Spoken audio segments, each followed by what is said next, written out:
యువతను మోసం చేసిన కూటమి ప్రభుత్వం నిరుద్యోగ సమస్యలపై మౌనమెందుకు? నిరుద్యోగులకు ఇచ్చిన హామీలను అమలు చేయాలి. ఏఐవైఎఫ్ రాష్ట్ర ప్రధాన కార్యదర్శి మొచ్చాడ యుగంధర్. నా పేరు కొన్న శ్రీనివాస్, ఏఐవైఎఫ్ శ్రీకాకుళం జిల్లా ప్రధాన కార్యదర్శి. కూటమి ప్రభుత్వం ఏర్పడిన తర్వాత 20 నెలలు కావస్తున్నా కూడా నిరుద్యోగ యువతకు ఇచ్చిన హామీలు అమలు చేసే నేపథ్యం ఎక్కడ కూడా కనిపించలేదు. ముఖ్యంగా కూటమి ప్రభుత్వం ఏర్పడక ముందు బాబుస్తే జాబ్ గ్యారంటీ అనేసి చంద్రబాబు నాయుడు గారు చెప్పారు. అదేవిధంగా సూపర్ 6 హామీలలో అమల్లో చూసినట్లయితే మేము రాగానే అందరికీ కూడా ఉద్యోగాలు ఇస్తామన్నారు. అసలు బాబుస్తే భవిష్యత్తు గ్యారంటీ, బాబు ష్యూరిటీ అన్నారు. అసలు ఎవరికి భవిష్యత్తుకు గ్యారంటీగా కూటమి ప్రభుత్వం నిలిచిందో చెప్పాలని ఆల్ ఇండియా మేము అడుగుతా ఉన్నాం. భవిష్యత్తులో ఉన్న యువకులకు ఉద్యోగాలు, ఉపాధి అవకాశాలు కల్పించినప్పుడే మీరు గ్యారంటీగా మీరు నిలబడగలరు. ఆ యొక్క పద్ధతిని చేయడంలో కూటమి ప్రభుత్వం ఖచ్చితంగా వైఫల్యం చెందిందనేసి ప్రధానంగా మనకు కనిపిస్తా ఉంది. ఎందుకంటే ఆంధ్రప్రదేశ్ రాష్ట్రంలో అనేక మంది యువకులు ఉన్నారు. యువకులకు ఉద్యోగాలు ఇస్తాము, ఉపాధి కల్పిస్తాము, యువకుల యొక్క హక్కులను మేము కాపాడుతామని చెప్పిన కూటమి ప్రభుత్వ నాయకులు ఎంతవరకు కూడా నిరుద్యోగ యువకుల యొక్క ఆలోచనలు, అవకాశాలను మీరు తీసుకుపోవడం చాలా విడ్డూరం. ఎందుకంటే ఆనాడు మీరు పాదయాత్రలో మీరు చెప్పారు, అదేవిధంగా మీ అబ్బాయి లోకేష్ గారు చెప్పారు, అదేవిధంగా నా పవన్ కళ్యాణ్ గారు చెప్పారు. మీరు అందరూ కూడా ఇచ్చిన హామీ అది.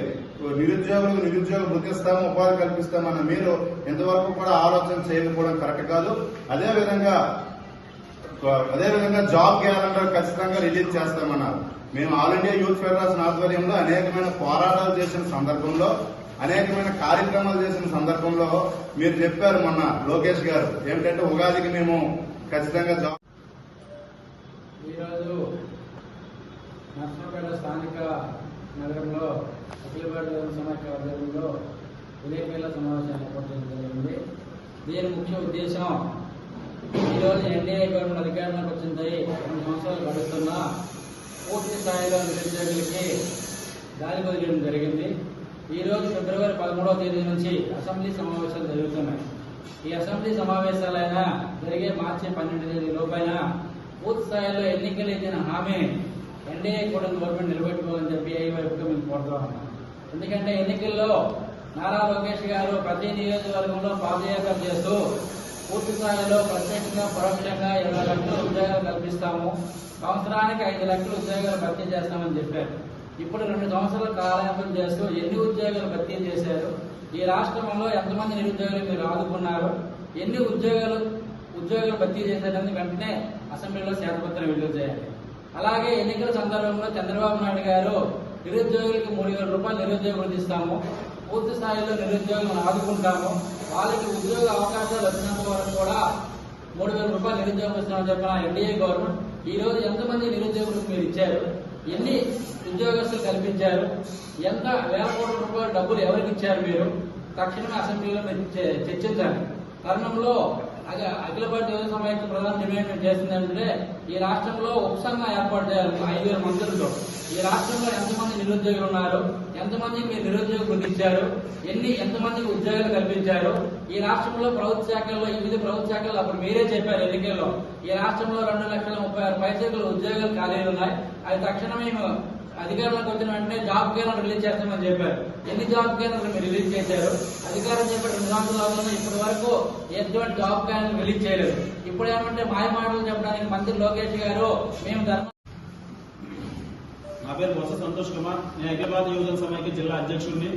ఆనాడు యువకుల పాదయాత్రలో నారా లోకేష్ కేవలం యువకులకి 20 లక్షల ఉద్యోగాలు ఇప్పిస్తామని చెప్పి నమ్మబలికి అధికారం చేపట్టడం జరిగింది. అదేవిధంగా ఆ రోజు 15,000 మంది ఏపీఎస్బీసీఎల్ ఎంప్లాయీస్ కి ఆ రోజు కమిషనర్ నిశాంత్ కుమార్ మిశ్రా గారు మీకు ఉద్యోగ భద్రత కల్పిస్తామని చెప్పి చెప్పడం జరిగింది. కానీ 20 నెలల కాలం గడుస్తున్నా సరే ఈ రోజు కూడా వాళ్ళకి న్యాయం చేసిన దాఖలాలు ఏడా లేవు. అదేవిధంగా చూసుకున్నట్టయితే ఆ రోజు విజయవాడలో వరద బాధితుల కోసం కేవలం వాలంటీర్లను బాగా వాడుకున్నారు. వాళ్ళకు కూడా గౌరవ వేతనం 10,000 రూపాయలు కేటాయిస్తామని చెప్పి ఆ రోజు ఎన్నికల్లో చెప్పడం జరిగింది.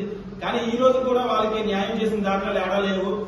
ఇదే విధంగా చూసుకున్నట్లయితే జాబ్ క్యాలెండర్ రిలీజ్ చేస్తామని నమ్మబలికి చెప్పారు. కానీ ఈ రోజు కూడా 24 కాలం గడిచినా సరే జాబ్ క్యాలెండర్ అనేది రిలీజ్ చేయలేదు. ఇది ఏపీఎఫ్పీసీఎల్ మరియు వాలంటీర్లకు న్యాయం చేయని పక్షాన రాష్ట్ర వ్యాప్తంగా మేము సమీకరించుకొని అనేక ఉద్యమాలకి పోరాటాలకి ముందుకు సాగుతామని చెప్పి సందర్భంగా తెలియజేసుకుని సెలవు తీసుకుంటున్నాను.